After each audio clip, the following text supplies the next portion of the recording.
Hola amigos, nuevamente con ustedes, mi nombre es Aníbal Mayer para un video más. Esta vez vamos a hacer el solucionario de la segunda práctica calificada del CEPREUNI ciclo 2021. Si no tienen las preguntas, pueden buscar en mi fanpage Aníbal Mayer, busca, ahí está el examen que han dado hoy día para que lo puedas revisar, incluso puedes intentar la solución antes de ver el video. Y si no, voy a ir leyendo las preguntas acá y planteándonos las respectivas soluciones. Vamos a empezar rápidamente con la primera pregunta. La primera pregunta es la que tenemos por aquí, yo la voy leyendo, dice, en el instante t igual a 0, una partícula pasa por la posición, te dan la posición 100i más 50j, con una velocidad inicial de 5i. Dice que la partícula realiza un movimiento con aceleración constante, 4i más 2j, y te piden cuál es la trayectoria adecuada, me dan 5 alternativas para escoger. Bien, para dibujar la trayectoria de una partícula hay una técnica. Uno debe empezar siempre de esta forma. Primero dibuja la aceleración, después ubicas la velocidad y finalmente la posición inicial. Y eso es lo que voy a hacer.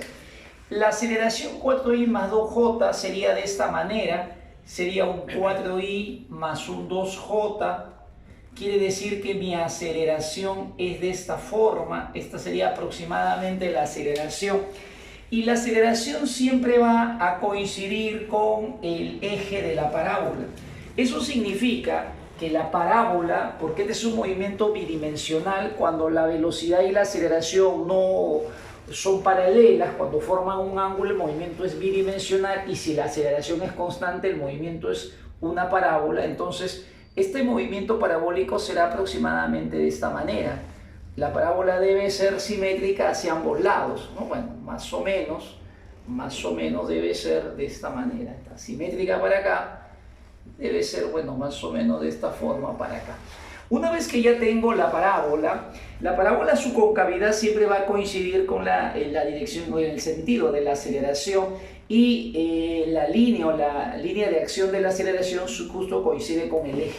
Una vez que ya tengo eso, mi segundo paso sería buscar la velocidad. Esa velocidad la tengo que buscar por tanteo. Tengo que buscar en qué punto la velocidad puede ser menos 5i. Voy a suponer que empiezo por acá arriba. La velocidad siempre es tangente a la trayectoria, entonces acá no podría ser menos 5i. Menos 5i me imagino que es de esta forma, pues, ¿no? Entonces tengo que ir tanteando rápidamente dónde podría ser tangente a la trayectoria. Y el único punto donde veo que puede ser tangente a la trayectoria tendría que ser más o menos por acá. Entonces la velocidad tendría que ser la velocidad inicial menos 5i en este punto. Quiere decir que esta va a ser la posición inicial de la partícula, y esta tendría que ser, ¿no?, su trayectoria. Esta tendría que ser la trayectoria. Finalmente me dicen que esto está ubicado en un punto de la parábola. La posición inicial de la partícula es 100i más 50j, entonces yo dibujo mi plano de coordenadas cartesianas. Esto tendría que ser aproximadamente de esta manera. Este es el eje Y, este es el eje X, y esto tendría que ser la posición inicial. La posición inicial entonces tiene que venir más o menos así, y este vector posición tendría que tener dos componentes, ¿no? La componente horizontal que vale 100i y la componente vertical que tiene que ser 50j. La respuesta viene a ser, de todas las alternativas, la que más se parece tiene que ser la respuesta, la alternativa E. En la segunda pregunta nos dice que se tiene una partícula con una aceleración de menos 3i más j, y en el instante t igual a 0 tiene esta velocidad 4i más 2j. Otra vez, si la velocidad y la aceleración no son paralelas, o sea, forman ángulo, y la aceleración es constante, entonces el movimiento va a ser un movimiento bidimensional y va a ser un movimiento parabólico.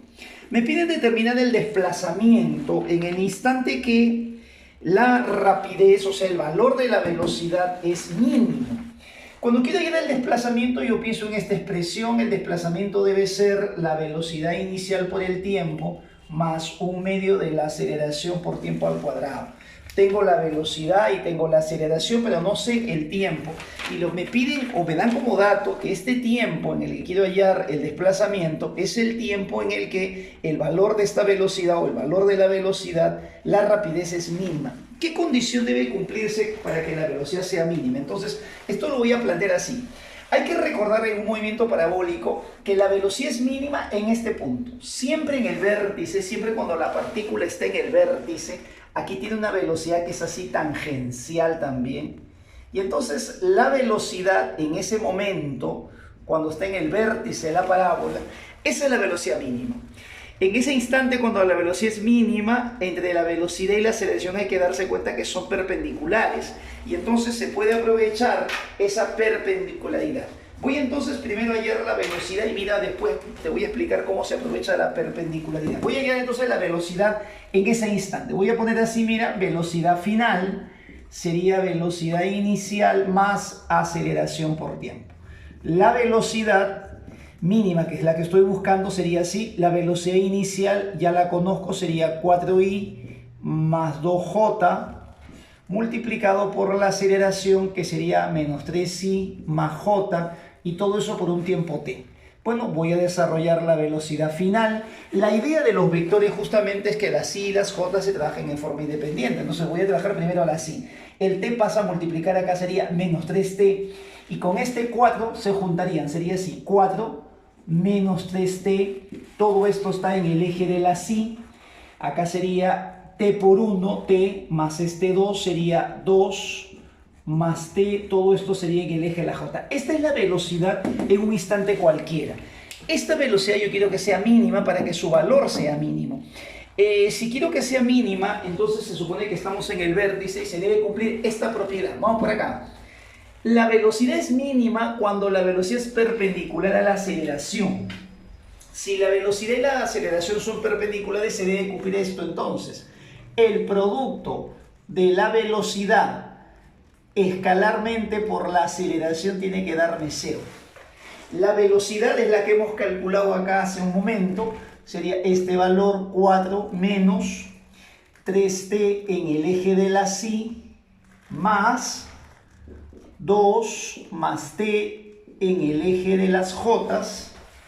Y este vector multiplicado escalarmente por la aceleración, que también me lo habían dado como dato. Podemos retroceder un ratito, ver, miran acá la aceleración, esta es la aceleración, entonces eso es lo que voy a copiar aquí, 3i más j, este producto escalar me tiene que ser 0.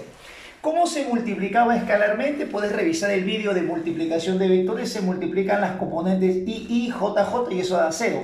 Multiplico las componentes i, sería menos 3 por este número, sería menos 3 por 4 sería menos 12, menos por menos más sería 9t.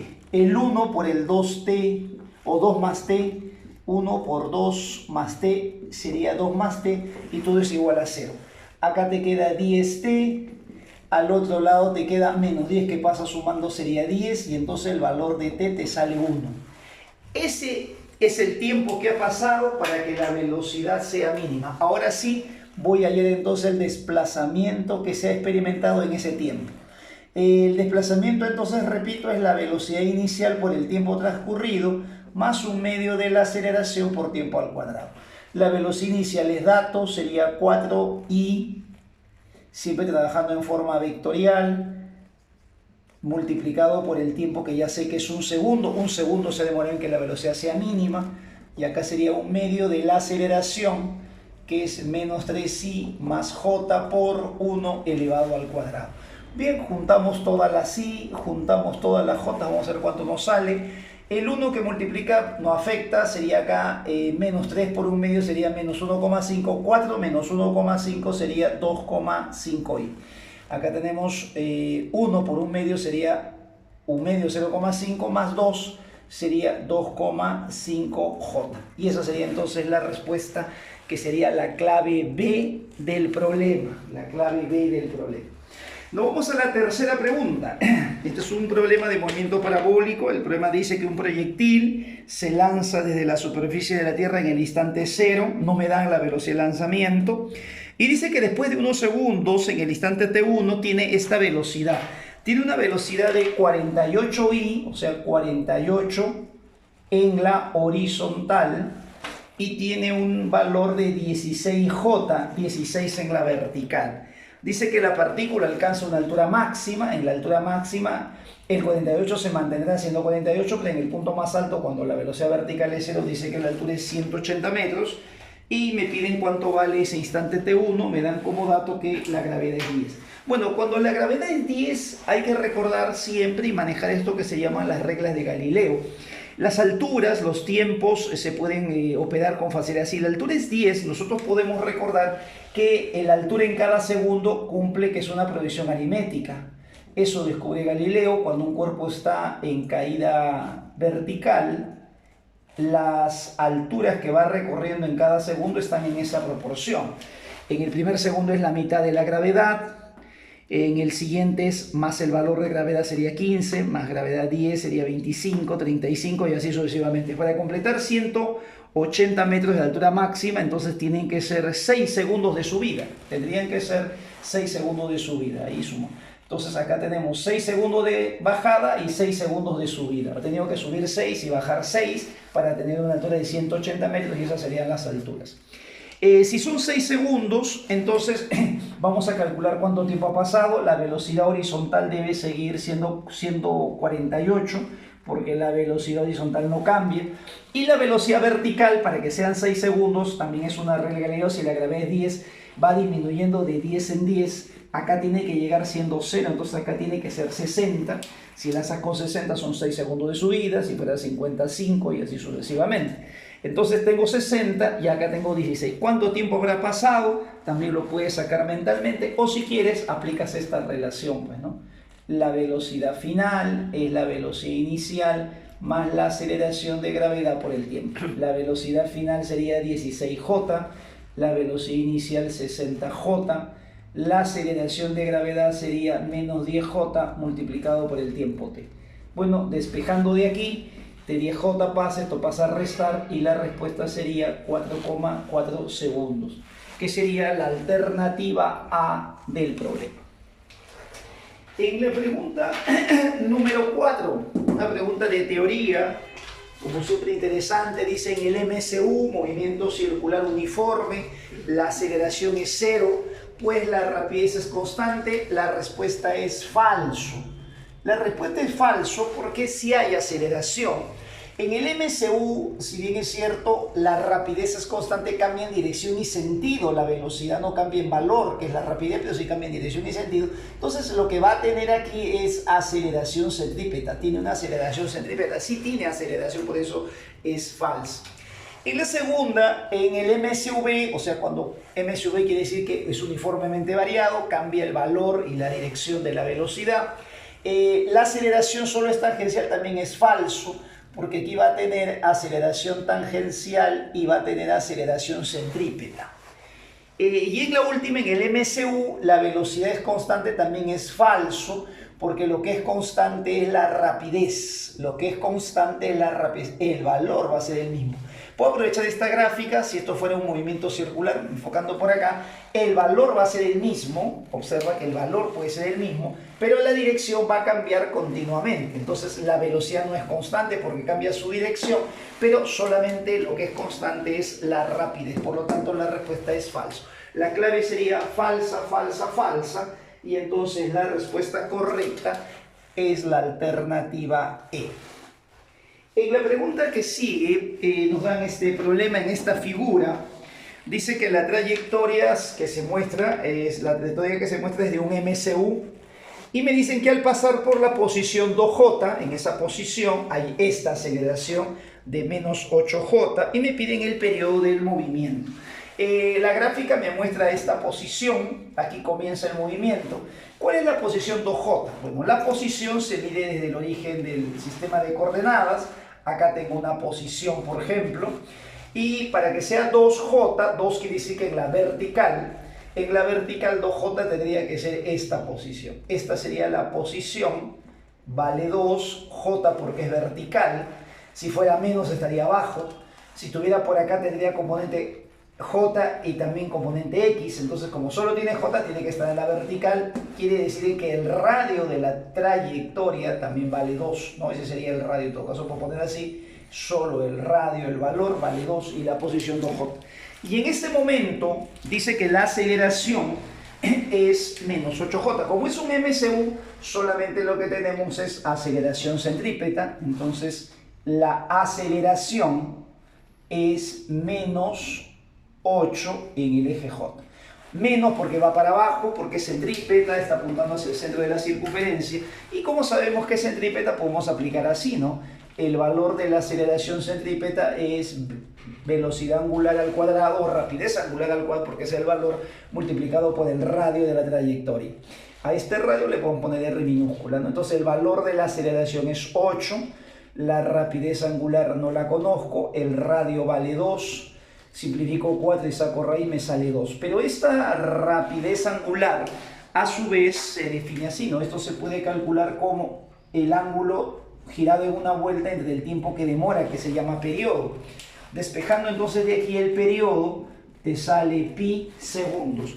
Y la alternativa correcta, entonces tiene que ser la alternativa D. En la pregunta 6, me dan el siguiente texto, dice que la figura muestra la trayectoria de un MSV. Acá sí te dicen que es un MSV.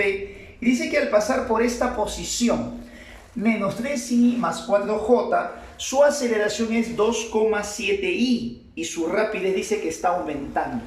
Cuando te dicen que la rapidez está aumentando, quiere decir que el ángulo entre la aceleración y la velocidad es un ángulo agudo. Y si viene en esta posición, entonces esa posición en la que muestra el gráfico sería algo así, menos 3 en el eje de la sí, menos 3 en horizontal y sería 4 en la vertical. Esto sería 4j. Este sería el vector posición. Y en ese instante que la partícula está en esa posición, me dan como dato en el problema que la aceleración es 2,7 en el eje de la sí, o sea, es así la aceleración, fíjate. La aceleración, esa sería la aceleración total, esta sería la aceleración, es horizontal en el eje de las X y es positiva porque quiere decir que coincide con el eje positivo de las X, o sea, así sería la aceleración, es horizontal.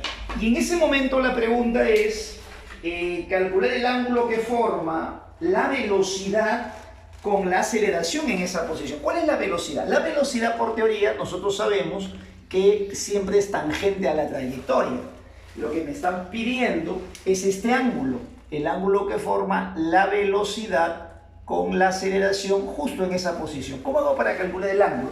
Entonces, escucha bien esta regla. Cada vez que tú quieras calcular ángulos en un MCU, en un MSV, siempre fíjate en el valor de las componentes. Las componentes están dadas a propósito para calcular esos ángulos. Observa en este gráfico, mira cómo puedo calcular este ángulo, que le voy a poner un ángulo phi.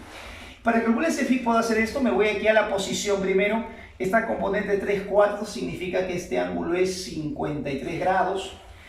Como esto es horizontal y horizontal por alternos internos, esto también sería 53. Y como la velocidad es tangente a la trayectoria y perpendicular al radio, tienen que sumar 90. Por lo tanto, phi tiene que ser 37 grados. La respuesta correcta sería alternativa B. Y la última, que varios chicos me preguntaron al momento de salir de la pre, es la número 7. Dice la número 7, para frenar sobre una pista, un auto reduce la velocidad debido, dice, a las fuerzas que le ejerce sus propios frenos. Observa acá, es una costumbre en la vida diaria pensar que un carro frena porque los frenos lo hacen detenerse. Pero hay que entender que los frenos no producen que se detenga el vehículo, sino hacen que las llantas se detengan. Cuando el hombre inventa la rueda es porque se da cuenta que la rueda tiene una ventaja, es muy baja la fricción. Si no hay ruedas y el cuerpo se desliza, la fricción por deslizamiento es muy alta y entonces es mucho esfuerzo que hay que hacer para detenerlo, mover un cuerpo. Entonces, la idea para detener un vehículo que tiene ruedas es evitar que la rueda gire, hacer que la rueda se atraque, eso es la idea, y entonces el rozamiento por rodadura se transforma en rozamiento por deslizamiento, y es la fuerza de rozamiento entre la llanta que está deslizando en la pista, contra la pista, lo que hace que el carro se detenga. Entonces, la respuesta es esta. Para frenar sobre una pista, el auto reduce su velocidad debido a la fuerza que ejerce su propio freno. La respuesta es falso. Lo que hace que se detenga cuando la llanta no gira es la fuerza de rozamiento cinético por deslizamiento. La segunda pregunta dice, una partícula solo cambia la dirección de su movimiento por acción de una fuerza. ¿Qué pasaría si un cuerpo está en movimiento y quiero cambiar la dirección de su? ¿Cómo puedo hacer para cambiar la dirección de su movimiento? Tanto en la proposición 2 como 3, tenemos que pensar rápidamente en la ley de la inercia. Tenemos un vídeo también sobre esto. Te invito a que busques el vídeo de leyes de Newton. Todo cuerpo se mantiene en reposo o movimiento mientras no existe una fuerza externa que lo obligue a cambiar. Si un cuerpo está en movimiento, no puede cambiar la dirección de su movimiento por sí solo. Necesita siempre la presencia de una fuerza externa. Entonces, volvemos acá. Una partícula solo cambia la dirección de su movimiento por la acción de una fuerza. Eso es verdadero. Si no hubiese fuerza, el cuerpo no puede cambiar la dirección de su movimiento. Y la última dice, la fuerza es toda acción que modifica la velocidad de los cuerpos. Esa es la definición de fuerza, eso también se deduce de acá. Si no hubiese fuerza, entonces la velocidad no cambiaría, seguiría en reposo si estaba en reposo o seguiría con velocidad constante. Entonces la fuerza es toda acción que modifica la velocidad de los cuerpos, es verdadero. Muy bien, los dejo entonces, esa es la solución, los esperamos en el próximo vídeo. Chao.